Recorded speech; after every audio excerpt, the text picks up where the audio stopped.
ఓం శ్రీ గురుభ్యో నమః.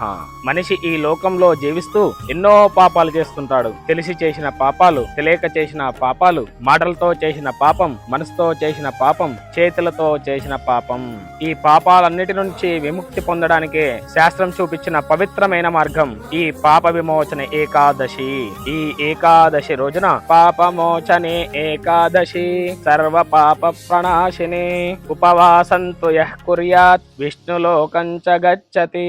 అంటే ఈ పవిత్రమైన రోజున ఉపవాసం చేసి స్మరించిన వారి పాపాలు అన్నీ నశించిపోతాయని శాస్త్రం స్పష్టంగా చెప్పబడింది.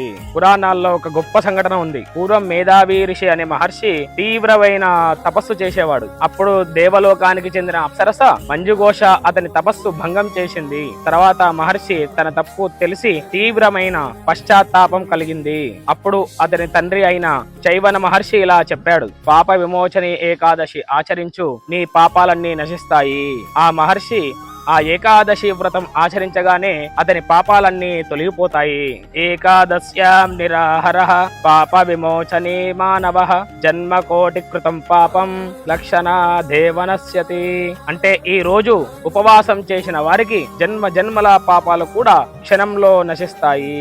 కాబట్టి ప్రతి ఒక్కరు కూడా మన జీవితంలో పాపాలన్నిటి నుంచి విముక్తి పొందడానికి భగవంతుడు ఇచ్చిన ఒక గొప్ప అవకాశం ఈ పాప విమోచని ఏకాదశి. ఈ పవిత్రమైన రోజున ఉపవాసం చేయండి. శ్రీ నారాయణుని యొక్క నామస్మరణ, శివుని యొక్క నామస్మరణ చేయడం వల్ల, అలాగే దానం చేయడం వల్ల అప్పుడు మన పాపాలన్నీ నశిస్తాయి. ఓం స్వస్తి.